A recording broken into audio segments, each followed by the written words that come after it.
everyone. Welcome to the Reading Revellers, the Reading Revellers series. Today, we'll be having Stephen Hui with us here, and he will be talking about his hiking and his book experience. And to facilitate his talk, we have Professor Ratna K. Shrestha.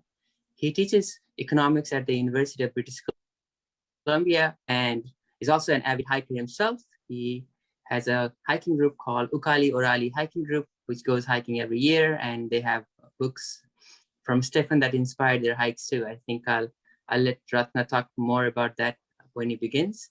Just brief etiquettes of the program. Just make sure you're on mute and your videos are off when the speakers and the hosts are doing their presentations and talks. And feel free to ask your questions in the chat. And whenever and as appropriate, I think Ratna will guide your questions with the program. And at the end of the program, we'll have a Q&A session where you can also ask your questions by yourself, unmute your microphone, turn your cameras on, and ask your questions, whatever you want to ask him. So at this point, I pass it on to Ratna K. Shrestha, and I wish you guys have a great time talking. Thank you, Bikram, and welcome all once again.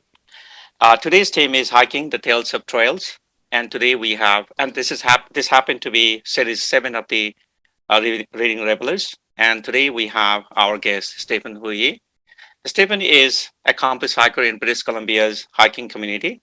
He is also an author. His writings are mostly on hiking, wildlife conservation, and climate action. Two of his bestsellers, hiking guides, the 105 hikes, this one. Actually, we used it last time when we hiked the Flatiron and Manning Park area. This was very helpful.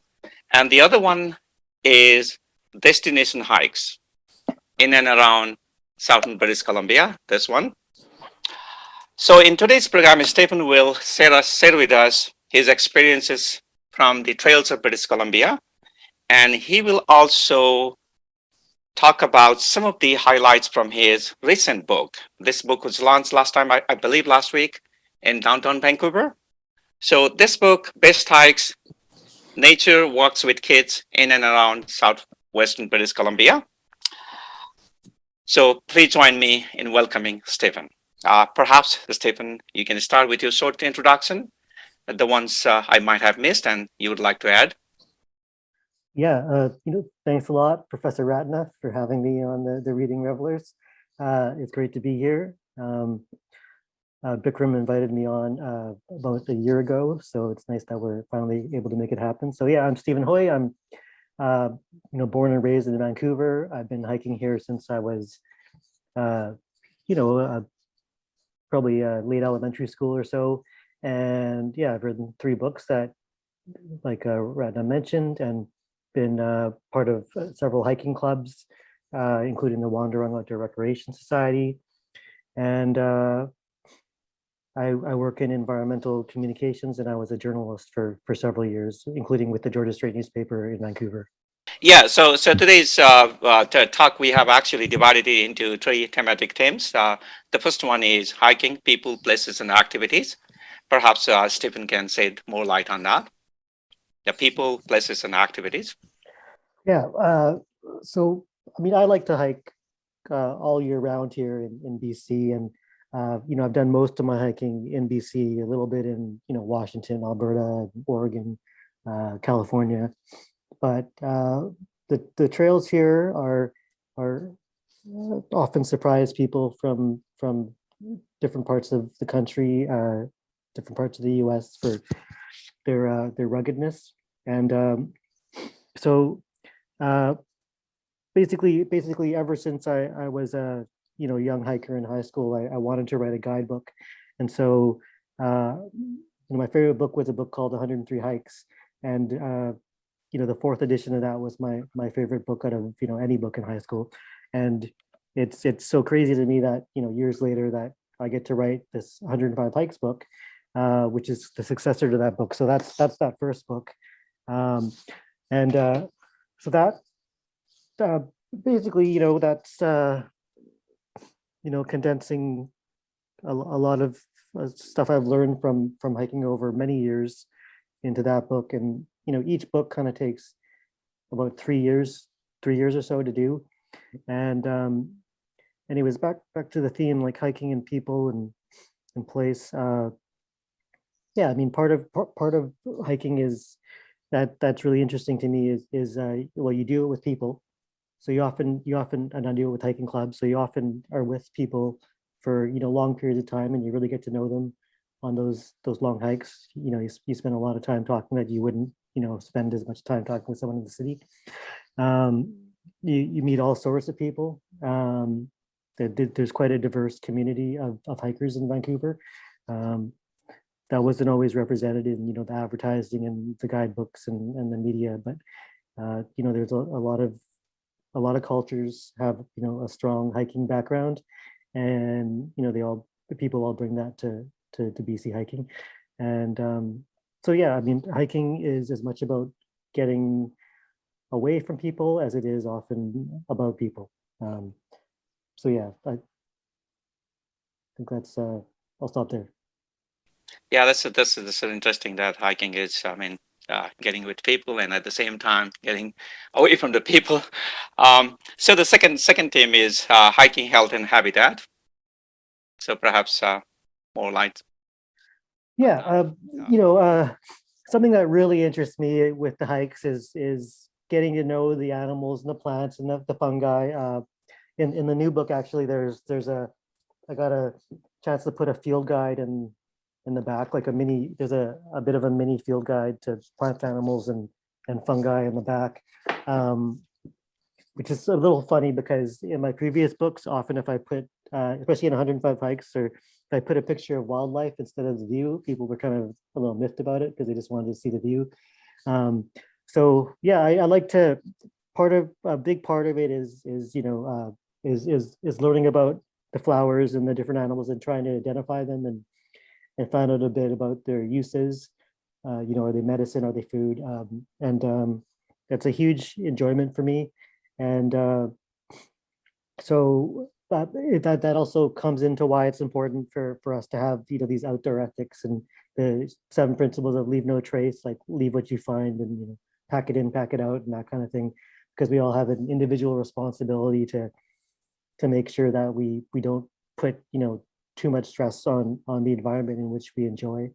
But we also have a collective responsibility to ensure environmental protection and to make sure that the government provides proper funding for trails and parks and environmental conservation. Thank you, Stephen. The last theme we have is hiking tales from BC trails. Perhaps this is more like the more general idea behind hiking and how hiking, I mean, more general experiences with hiking and meeting different kinds of people or seeing the wild animals and all those kind of stuff. Maybe perhaps Stephen can elaborate on that. Yeah, there's a few things there. I mean, one thing that was interesting was with the new book is that it's a book for kids, right? And so it's kind of partly inspired by my son Ollie, who's just turned 10.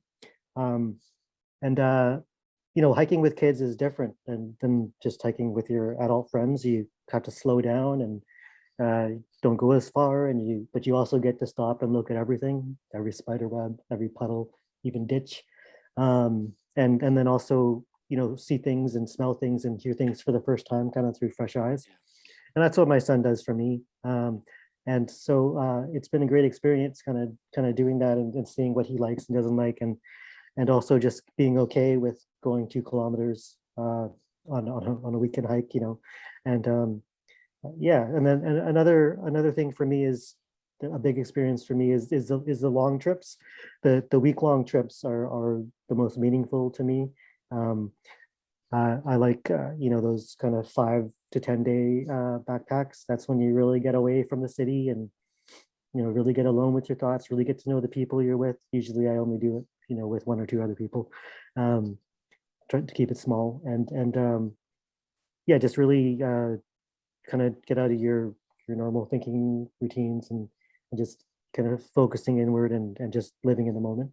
So, and my favorite trip memory of doing that is the Sunshine Coast Trail, because that's That's a 10-day trail up in BC near Powell River. 4 parts of it are in the 105 Hikes book.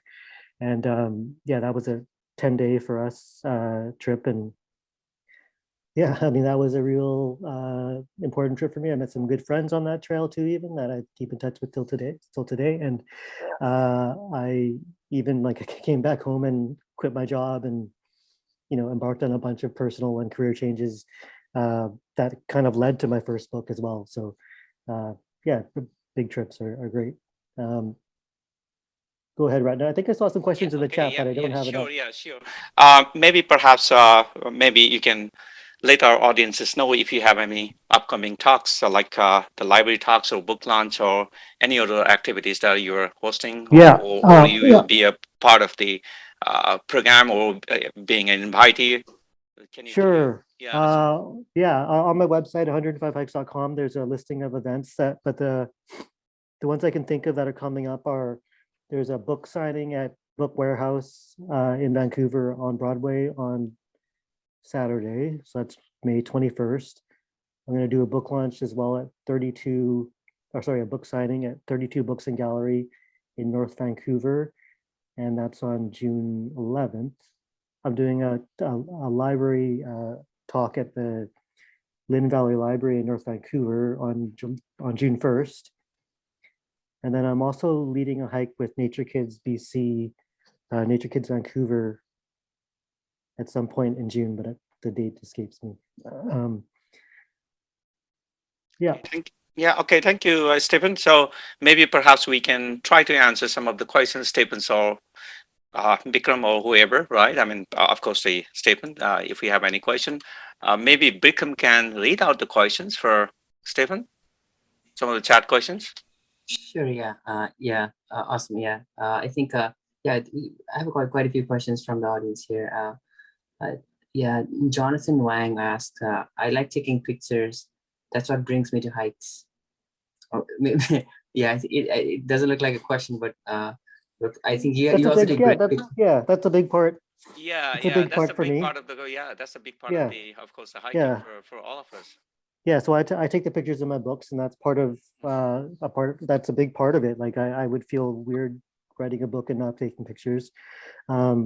I've always taken pictures on hikes. I started out with those disposable cameras in elementary school or high school, those old Kodak Fuji disposable cameras, and then used film for a while, and of course now use digital. So yeah, taking photos has always been a part of hiking for me. I probably take less photos than I used to, probably just because I have so many and I'm tired of editing them. But yeah, photos is a huge part of hiking for a lot of people, and of course, like we all love to see wonderful hiking photos, and that's what draws us and other people to a lot of these places. Nice. Yeah. I think we have new participants here, so everybody, please feel free to ask your questions in the chat, and I'll bring it to Stephen. And if you want to ask yourself, just raise your hand and use the raise hand feature. I mean, on Zoom. There is a question from Brian, Bikram. Oh yeah, okay. I can read the next one. Can you tell us more about wildlife in BC hikes? What to look for and find in these hikes? Yeah, there's so many. I mean, common things that we see are well, there's lots of black-tailed deer, black bears I see black bears every year at least, and after a while you kind of get used to them. But of course, like carry bear spray and other bear deterrents and make noise so you don't creep up on them. I've still never seen a cougar. There's a lot of birds. You see, Did you say never seen cougar? I've never seen a cougar still. Oh, yeah, okay. Yeah, just cougar poop. There's always you're always hearing the grouses, the ruffed and the ruffed grouse, and you often scare them. We call it getting groused, and there's so many other things. I've seen northern alligator lizards. There's of course like the terrestrial garter snakes. Really kind of into mushrooms in the last few years. Just they're hard to identify, but just it's nice to take pictures of them and then try to figure out what they are and how poisonous they are when you get home. And Yeah, I really love the wildflowers. I mean, it's funny when people ask why I like hiking, and I'll sometimes be like the flowers, and people are like, "What are you talking about, the flowers?" And it's because, like, I mean, hikers know. I mean, all those alpine and subalpine meadows have those beautiful, wonderful wildflowers, and it's such an important part of summer hiking. Um, and of course, if you hike on the coast too, there's sightings of dolphins and whales and seals and sea lions and all that stuff. So there's so much. An app I use sometimes is iNaturalist to help identify species, and then that also, when you use iNaturalist, it also helps contribute to citizen science efforts that researchers can use to figure out the ranges of animals and that kind of thing. Yeah, I think those are good points here. I think along the vein of what you've been talking about, I got another question here. Is it let me see who's it's Brian again. Do you work with biologists and conservationists too? Any highlights you could share with us? I mean, I've known and interviewed a lot of conservationists. I wouldn't say that I work with them in terms of the books, or directly with the hiking. But as a journalist, I wrote a lot of environmental features and parks features, and interviewed and met a lot of environmentalists that I've admired through the years. So organizations like the Western Canada Wilderness Committee and the Sierra Club BC, and that kind of thing. And my last job, before the one I have now, was as a communications lead at the Pembina Institute, which is a climate change organization in Canada. So yeah, that's pretty cool. Let me see. Yeah, anybody, if you want to ask questions again, please feel free to raise your hand and turn your cameras on and microphone on, and I'll pass it on to you. But if not, there are a few more questions here. So Bikram, I think there are questions from Jonathan and Roger. Yeah, so Jimmy Wang has somehow Jimmy Wang knows you or something. I learned about your scouting experience and how it inspired you to do hikes. Oh, Jimmy, yeah. Can you tell us more about your hikes? Yeah, I mean, I probably mentioned it in the book somewhere, and I've mentioned it in talks before, but scouting was my introduction to the outdoors, right? So my parents made me go into Cubs and Scouts, and then I went into Ventures, but it ended up being like I loved it, and that's where I learned to camp. That's where I learned how to make fires, tie knots, learned basic first aid. And so scouting was great. I mean, I didn't have the most amazing scout troop, so we didn't really do a lot of hiking. I did my first hike, which is in the kids' book, the Lower Falls Trail in Golden Ears Park, with them, but there weren't that many large hikes. Other scout groups did a lot of hiking, but we mostly did camping. But it was great for that. I learned to love camping, cooking over fires and all the skills, and trying canoeing and archery and that kind of thing. And so scouting, yeah, really kind of kicked things off. And then when I got into high school,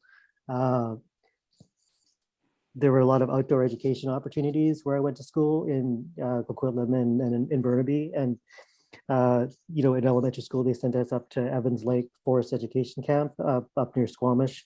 And then in high school, there was a Harrison hike, which is a historical, like, gold rush type hike where you trace this old trail, which itself follows an old indigenous trail, and learn about the history of that area, mostly the colonial history, and but also get to test yourself in the outdoors. So those are really great things, and there were always teachers as well who volunteered to, like, put on an outdoor club and provide opportunities for us to do even more hiking. So yeah, it was school and scouts that really got me on this path. And then of course, by the end of school, my friends and I were all into hiking, and so just kept it up. Cool. I think that brings us on a good segue to the next question here. Actually, it says, how old was your son when you first brought him to your hikes? What was his first experience with nature walks? Yeah, I probably wasn't as super ambitious as as a lot of the people you see on Instagram, touting around their babies on mountains. But so it probably wasn't until he was 5 that I took him on his first hike in Lynn Canyon. And I wrote the best hikes in Nature Walks with Kids book while he was between the ages of 6 and 8. So yeah, and he still likes to do shorter hikes. I've got him up to 8 kilometers maximum, but usually it's just a few. And but yeah, he definitely, like, he was kind of enthralled right away. Like, his first impression was hearing the sound of Lynn Creek and that roar, and just being so amazed by that sound, and just stopping at every puddle, everything to look at. I find with him though, like, it's kind of a struggle to get them to the park sometimes, and then it's a struggle the first half an hour. He's just like, I just want to go home, and then after that, he's loving it, and loving the boardwalks and stuff like that. But also, if I can take him somewhere, that has interesting things to him, like big trees and suspension bridges, then that helps a lot too. Nice. Yeah, I think I see, being less ambitious is a good advice for bringing kids to hikes. Yeah, there are quite a few questions. There is another question on outfits. What kind of outfits are appropriate for hiking? Yeah, what kind of gears and gadgets are relevant to hikers? Any advice for first-time hikers? It's like we have some. Yeah, I mean, the most. So you can yeah, it's you don't have to spend huge amounts of money, especially at the start. The most important thing is really to have a good pair of shoes or boots. That's the first thing, right? That's the first thing I got, and then the other stuff just comes kind of slowly later. It's really the boots, yeah. So I prefer like the full boots, like with the ankle support and everything. I don't want to feel also like the stiffer bottom. I don't want to feel everything under my foot. It tires me out. But there's a lot of people who like the really light trail runner things now. And the next piece of gear for me is gaiters, because then those are those things that wrap around the bottom of your legs and keep the water out of your boot. That extends your hiking season, extends your conditions. You can go in the rain, you can go in the fall, and you can go for longer without getting wet or dirty or whatever you want to do with those like gaiters. So gaiters are huge. Those are definitely one of the things to get. And then of course there's all that waterproof, breathable gear, the Gore-Tex, the jackets and the pants that you can get if you want to go in all kinds of weather. But just stay away from cotton, although even I wear cotton t-shirts in the summer sometimes. And another key piece of gear is hiking poles. Yeah, so another thanks for coming, everyone. Yeah, that hiking poles I find are really great, because they really they can really help you go farther, and they help you when it's wet, they help you when it's slippery, they help you on all sorts of terrain. Especially like coastal hikes with the beaches and the sands, and they protect your knees when you're going downhill. They just my knees used to hurt after hikes, and then once I started using poles, they stopped hurting, and now I don't even have to use poles most of the time, but they're still helpful. And other gear, these boot spikes, traction aids that you can put on your feet here, so you can hike on icy snow. That really kind of extends your hiking season as well. You can walk up a sheet of ice as long as it isn't too steep with those things. Yeah, and then of course, like people in Vancouver, they'll use snowshoes as well in the wintertime. There's all sorts of gear you can get. It never ends, really. And the gadgets as well, but gadgets. I mean, the most important ones are like a compass and headlamp and that kind of thing.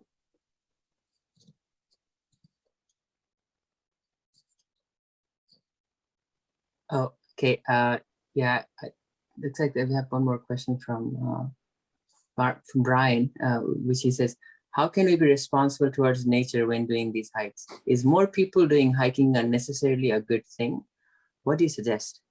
Yeah, so well, the first thing is to is to definitely learn a bit about the kind of hiking culture of the area and the outdoor ethics that come along with that. And so we have the 7 principles of leave no trace, which are a great, fairly easy guide to learn as to what to do and what not to do in terms of, not throwing out garbage, not approaching wildlife, how to poop and pee in the woods, that kind of stuff. So those 7 principles of leave no trace are a great thing to learn, and that helps us be individually more responsible toward nature. Important thing is also maybe not hike in super big groups too, because that really spreads out the impact. It's better to divide large groups into small groups. So there are a lot of principles like that you can find, and doing what we can to be considerate of wildlife, but also of other hikers. So if you think about everything in that way, then it tells you what to how to behave respectfully in the environment. So not blasting music while you're going on a hike, that kind of thing. In terms of like more people hiking, obviously is more pressure on the trails, but I mean that's more a problem of us not building enough trails and not making the trails well built enough to handle the traffic. More people hiking is good. It's good for everyone's health. It's good for a lot of things. The economy, even in terms of tourism for smaller towns and whatnot, and it also helps create a sense of concern for the environment and nature as well. So there's a lot of good things about getting out people hiking. It's more like we have to create the facilities and the trails to handle people, and as well as just educate people about leave no trace and to be respectful toward the environment. So I don't think it's a bad thing that people are getting out. I think it's a bad thing when we mob an area and cause a lot of damage and push the animals out of the area. So as long as we're all responsible, I think this was just work to do, education to do. Yeah, exactly. So being responsible towards the trail and being following the discipline of hiking, the 7 principles that's discussed. Good ones. So I have another question from Purushottam Thapa. If he wants to unmute and ask himself, I think they're more than welcome to do so. Do you want to ask yourself? I'll wait for 30 seconds if he wants to take his time. I can ask, no problem. Can you please suggest top hiking trails within 100 kilometers from Vancouver? And which one is the toughest and the most exciting one, or your favorite one? Well, there's a lot. It's hard for me to pick a favorite because there's so many. But one truly classic hike that people love and that I loved, and it's one of the first larger hikes that I did, is in this book. It's the Black Tusk in Garibaldi Provincial Park, and that involves going by Garibaldi Lake as well. Because what's great about that one is it's like a 10.5-hour day hike or so. Usually you do it overnight though. It's more fun that way. Stay one night or two, and there's a glacial lake along the way. There's lava flows. There's beautiful, colorful meadows. The Black Tusk itself is a lava tube, a lava plug. So it's just varied terrain, beautiful glacial volcanic landscape, and at the top there's a scramble. So a little bit of easy climbing on loose rock. So that's always fun. I like a lot of hikes that have a bit of scrambling in them at the top of the mountain. So that's one. That's going north. Going to the east. I mean, Manning Provincial Park has wonderful hikes. Ratna was talking about that before the session. Needle one, right? Well, that's in the Coquihalla as well. There's beautiful granite peaks up there. The Needle, Yak Peak. But in Manning Park, past Hope, BC, there's beautiful wildflower hikes like Three Brothers Mountain and the Skyline Divide. There's a lot of wonderful hikes. Also, just over the border in Washington, in the Mount Baker area, there are like the stunningly beautiful, spectacular hikes over there that are well known for the wildflowers. And on the Washington side or the British on the Washington side. Yeah, somehow when you cross over the border, the hikes become 2 times as spectacular. over there. So yeah, it's the Washington side hikes are out of this world. But yeah, there's so many hikes around in this area. Like I've written 3 books now, and I'll never run out of hikes. Right? There's so many hikes to do, and I've been hiking here most of my life, and there's still so many trails I haven't done. There's so much. There are the trails that are really easy and have a lot of scenery from the start, like Brandywine Meadows up toward Whistler, and then there's trails that take you hours and hours in the woods, and then you finally get to the top of a mountain and it's beautiful, like Coliseum Mountain on the North Shore. So there's all manner of hikes. Yeah, quite a few hiking options in BC for sure. Yeah. Do you think you'll write a few more books on hiking after exploring the new trails? Yeah, I mean, I don't know. So the next project is I'm supposed to, the next project I'm working on is I'm going to update the first book and do a second edition. So that's what I'm working on this summer. Once I get this kids book fully out there, and so that's already going to be a bunch of work. I need to kind of re-hike a bunch of hikes to update them, but I also want to change about 30 of the hikes, put 30 new ones in. So yeah, there's just plenty to do. Just every region around here has hikes worth doing. I like the smaller hikes even on the islands, like the Gulf Islands and Galliano and Salt Spring. They're a lot smaller. A lot of people here who like hiking in the mountains aren't really into those island hikes because they're a lot easier and shorter. But I mean, it's different terrain, it's different environment. I love the coastal views, the salt air, and the dry climate. So there's just a lot of variety. So in your second edition of 105 hikes, would you be fine-tuning the materials you already have or adding more hiking routes? Yeah, so it's a mix. I'm gonna fine-tune the material. Like there's trails have moved and some trails have closed, that kind of thing. But I'm also gonna, so there's 105 hikes in that book. So I want to change 30 of them. Change to Yeah. 30, So 110, 30 like of them. Yeah. It'll still be 105 hikes, but I'll change. Still be okay. I'll change 30 of them. So I'll take out ones that have been. Oh, okay. You replaced they'll get replaced with new ones, either new ones. for more interesting or they're more spectacular, or my trail is the access has gotten poorer, for whatever reason. But just to mix it up as well, it also makes it interesting for me. Yeah, there's another question here. When are you going for hiking next? Can we hike with you this season? Yeah, like get in touch and see if we can put something together. Yeah, I mean, you guys have a club too, right? We could maybe do something. I mean, actually, I was going to ask the same question. We do have a club also. That the Jonathan, that's a different, maybe different group, but we do have a group. We call it Ukali Orali. Perhaps we can invite you. Yeah, we should do. We should do it together.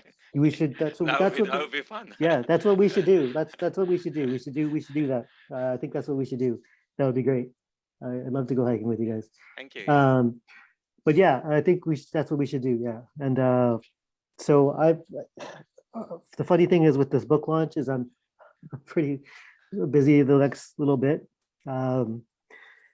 Doing book launch events on the weekends and stuff kind of takes away from hiking, doesn't it? But yeah, I need to do a bunch of hiking this summer because I need to do a lot of research for the second edition. So for your upcoming books as well, right? Yeah.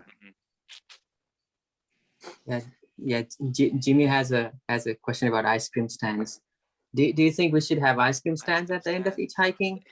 What is your favorite treat after ending your hiking? I mean, I like to have ice cream at the end of the hike, and my son, actually, the thing is that my son on his first hike, that's how I motivated him to get to Lynn Canyon from Lynn Headwaters, was to tell him there's ice cream at the end because the Lynn Canyon Cafe was open, and so now he thinks there's always ice cream, which is fine because I like to have ice cream. But also then I wrote it in the dedication for the first book, and now he actually points to that and says, "Dad, you wrote it in there. We have to have ice cream." So I mean, I don't know that there needs to be ice cream stands, but it's handy when there is, and that's why Lynn Lynn Valley is so good because you can get ice cream at the end of the line general store or the cafe when it's open. So yeah, it's nice to be able. Maybe it's not good to have an ice cream trail, ice cream stand, or a cafe, close to all the hikes because some of them, shouldn't have as much development near them. But it's nice to be able to drive by one on the way back. Another question from Brian. He says, how big is your hiking team? Do you need volunteers for a new book? Hiking team. Yeah, I don't really have a hiking team. I am a part of a few clubs. So the club that I hike with, have hiked with in the past the most, it's been pretty inactive because of the pandemic, but it's just getting started up again, is the Wanderung Outdoor Recreation Society. That's wanderung.ca. It's kind of an email list based club, and I've met a lot of friends and done a lot of hikes through that club. So I do a lot of hikes through that club. I will organize trips through that club as well. So that's one way to join my hikes. But yeah, I'm open to hiking with people. It's always nice to meet new people and go hiking with them. So I'm definitely open to it. The other thing is I actually don't drive myself, so I'm always like needing to go with drivers as well. So yeah, I'm definitely into hiking with new people. So just get in touch with me. We can give you a ride. You can hook me up, yeah. So yeah. Feel free to get in touch with me, and we can see if we can work. Figure out a hike that we both want to do, and how it could work. But yeah, that's cool. It's great. I mean, I love hiking with new people, right? It's part of hiking is that you get to hike with people. That's what hiking clubs are great for. You meet people, and then you end up having to spend several hours with them, and you really get to find out about people and make friends that way, right? So yeah. Sandy did ask me to write the name of those hiking clubs. Maybe when you say that, I'll try to type it for you. Yeah, I'll type that. Yeah, it's Wanderung. So it's WAND. Oh, that's a different one. That the one. Okay. ERUNG. Yeah, that's it. Wanderung. Okay. Wanderung Outdoor Recreation Society. So I'm a director on that club, and it's great. There's it's a great club. There's you meet people from all over the world. It also has a very wide age range. It's great. There's a lot of immigrants too. I think tell their friends about it too. So like a lot of you'll find definitely people from all over the world in that club. It's great for that. The other clubs I'm part of are not as active in, but they're really active, like North Shore Hikers. I'm in Nature Vancouver, but there's lots of other clubs around here that are worth joining as well. Awesome. Okay. The one we have is Ukali Orali. Okay. Yeah, it's also in the message. So yeah, great. Sandy, you're more than welcome to join either of those, and probably sure. run into us and Stephen for sure. I have another question from Eva, and I think Eva is if you want to ask that question yourself, feel free to do so. I'll take over another question, and whenever you're ready, you can go next. There is another question from Roger. He says, can you share how BC has changed over these years of hiking on these trails? So maybe your past experience of how things have changed over these years in hiking and I mean, BC has obviously it's grown here. Like the development has gotten farther up the mountains, and but I think hiking has gotten more popular. And the sad thing is some of the trails in the parks haven't been well funded, so they've deteriorated quite a bit. Like the trails in Golden Ears Park really deteriorated from when I started doing them in high school. They put some effort into them fixing up lately a bit. The one that is called they have something, I forgot the name of that trail, Golden Ear. West Canyon Trail. West Canyon, West Canyon Trail, that one. Yeah. So that one they've actually done some work on, and it's I think it seems a little better now. But that one got really deteriorated for a while. There was this bridge that was like all crooked and whatnot, and it was kind of fun actually. But yeah, there was a lot of erosion and whatnot. The trails in Garibaldi also have had a lot of erosion and braiding and whatnot, but there has been mostly volunteer-led efforts to fix those things, like the Friends of Garibaldi Park Society or the Ridgemont Outdoor Club and the Chilliwack Outdoor Club. They do a lot of work fixing trails and maintaining trails.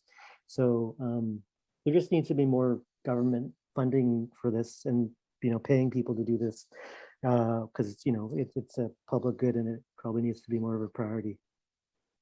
In some of the hiking, they have some logging activities, and that has also damaged some of the trails.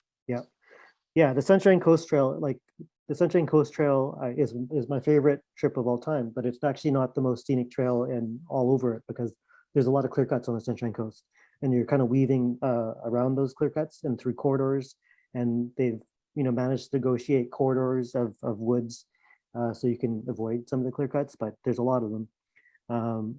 But so yeah, logging is a large impact on hiking in different parts, but it also is actually ironically responsible for the access for a lot of the hikes, because a lot of hikes follow old logging roads, or the vehicle access is actually on logging roads that are active or fairly recent. So logging actually opens up a lot of the hiking that we do. Hiking trails. Yeah.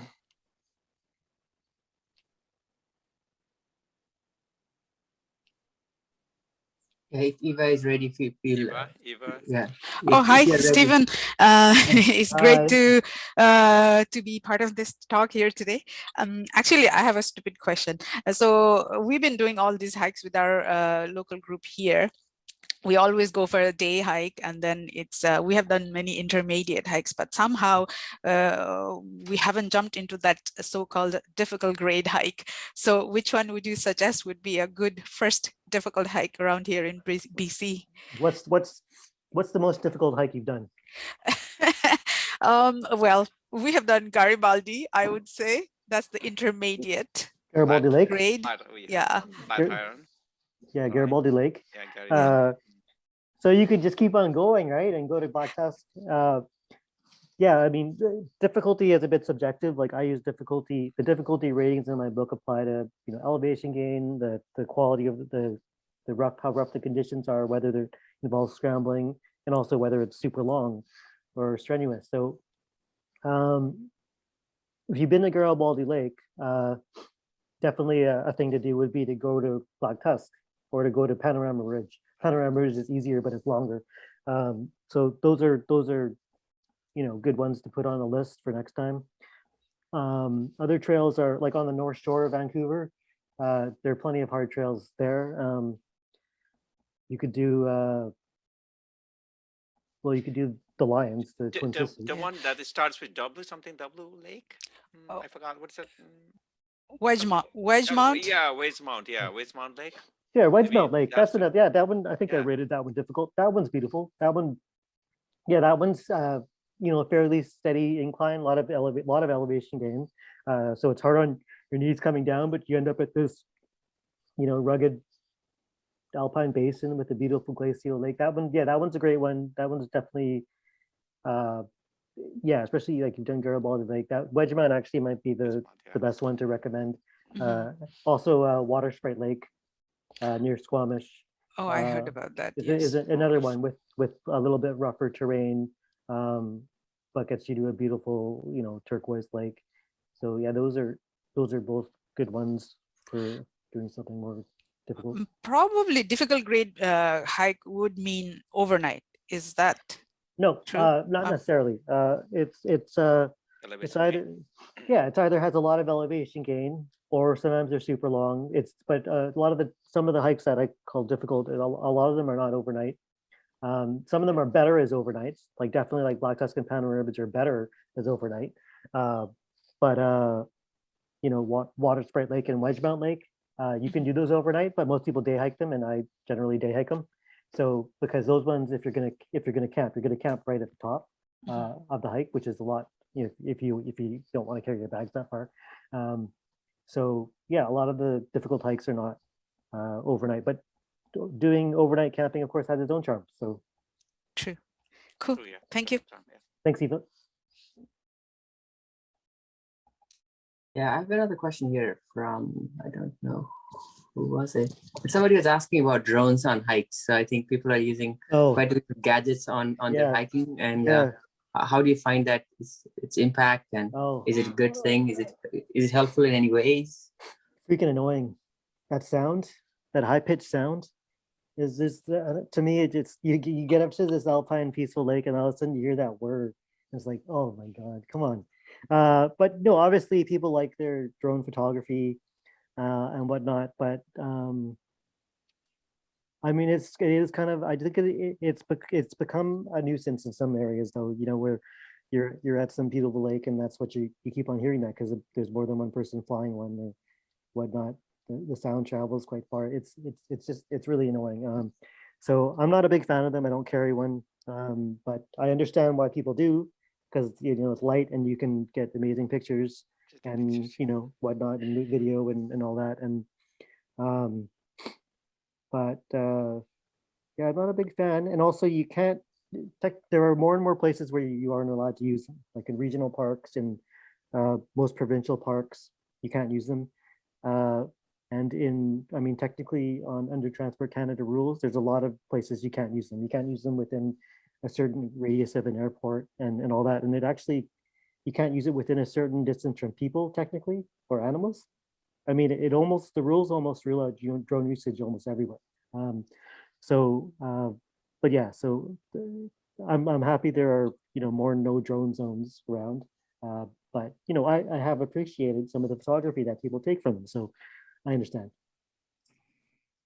Yeah, absolutely. It's a boon and a curse in itself, and especially when you bring it out to nature, it's destroying what you get up to achieve, the quiet and the peace of mind. Another question from Jimmy Wang says, how often do you find people on hiking trails and engaging in water sports? Probably say like hikers and rafters. Well, I mean, BC. I like to hike and swim. That's one of my favorite things to do is to hike up a mountain and then hopefully there's a lake on the way down. That's something the last several years that I've been really into. Another one is people will carry hike up with the paddleboard. It's pretty heavy for me though. I mean, I'm not really into that, but if someone else carries it up, I'll use it. And then of course there's canoeing and hiking, canoeing and then canoeing across the lake or whatever, then doing a hike on the other side. So yeah, there's a combo. It's not all the time, but it's something that some of the more fun trips will involve some kind of water access to them or involve getting across a body of water to get there. That's usually how the water sports are used. But then there's just swimming or paddleboarding up top. So I can't think of any other water sports that would be come into play, but yeah, swimming is big, right? Swimming is easy. Swimming is affordable. You don't need gadgets or anything. That's good. Yeah. There's another question on the same vein as it looks like. I think it's about rentals. Is it a good thing to have gears available for rent at spots in hiking routes? Have you seen such a practice? I haven't. I haven't seen rentals at hiking spots. I've seen, canoes, renting at a place where you launch canoes, but for rentals, there's, Mountain Equipment Co-op, it used to be, now it's Mountain Equipment Company, MEC. They would do, I'm not sure what their rentals are like these days, but they used to rent a lot of hiking related equipment and you could rent things for a day or two, and that was great. I'm not sure where they're at now. But yeah, it would be good to have accessible rentals. I mean, clubs are one way you can get into that too. Some of the larger clubs have gear that you can borrow from them. So that can be useful. Absolutely. It looks like we have one more question. If you have any more questions, please add them now, or we can try to close the session. I think with these round of questions, we got a lot of questions. I think there's Sristi Pradhan raising her hand. I think we'll go to her afterwards. But I have this one question from Jan Mala. How can hiking trails have better markings? Do people get lost on hike trails in BC? Any stories that you can share with us? Sure. I mean, people get lost all the time. You see it on the news here. And the search and rescue people, generally find them. Yeah, I mean, people get lost. The trails, some of the trails are better marked than others. Some trails don't have any markings, right? You're just following the footbed. There's a real variety, and that actually factors into for me like that also affects how difficult I rate a hike sometimes. So the best marked trails have those reflective kind of orange squares, and then the more less marked trails have just that flagging tape, and then The ribbons as yeah, well. yeah, the ribbons, yeah, and then some of them don't have anything. And so yeah, it's a variety because on one hand, the more things we do to modify the environment that you're hiking in, it takes every little piece takes away. Like sometimes there are trails that are overmarked, and it's like there's just too many markings, and you're like it's kind of taking away from the kind of sense of the forest. I don't know. It just seems a bit overproduced. And sometimes there'll be people clamoring for a railing, or a rope at a cliff or something. But you're 3 hours into the backcountry. I mean, at that point, maybe we should be able to take care of ourselves and not expect things to be roped off. So I think that, yeah, I think on one hand, it's good for the more popular trails obviously need to be well marked and have, directional signs and all sorts of guides and, things telling you how far you are and whatnot. But the more remote trails, I mean, I think it's fair that there's a variety of levels of marking. It's important in terms of trail marking, though, it's important for people who are not experienced with a particular trail to not mark it. Because sometimes people will bring trail marking, like flagging tape, and then mark their route, but they're just going to confuse other people because they might mark the wrong route or change how something's marked and then confuse people with having pink flagging here or whatnot. Yeah, but getting lost, you have to. The most important thing is especially if you're starting out hiking, is to never hike alone. When you're more experienced, I mean, I hike alone on occasion, but not usually. But definitely when you're starting out for the first while, you definitely shouldn't be hiking alone because that's often where the problems happen.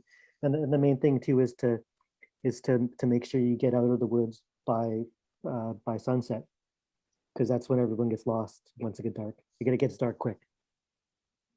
Hi, Stephen. This is Srishti here. I've been an avid hiker myself, but I haven't hiked for almost a year now because I have a little one. Yeah. My baby is almost 8 months, and I want to get back to hiking this summer. So I'm really looking forward to doing those hikes. So I'd like to get a recommendation on what trails would be good to hike with a baby and how to prepare for a hike with a baby. Yeah, I think you just have to start. Honestly, I didn't really hike with my kid when he was a baby. Little nature walks. I take him to walks on the seashore and stuff like that. But yeah, just start small and see, because you're carrying the extra weight on you, and you also need to carry the extra gear like the diapers and stuff. I once forgot diapers for my son when we were in the headwaters, and that was pretty messy. And yeah, I mean, just like the trails in my new book are probably good for hiking starting out, because like there's trails like Sassamat Lake and Jug Island Beach, and they're shorter hikes, right? Some hikers might call them nature walks, and just see how you go. And who knows, you might be someone who likes to hike up the grouse grind with a baby on you. Yeah, you gotta start with the smaller stuff and work up. Because I have seen it. I have seen people carry babies up the grouse grind. I could never do that, but it could be you.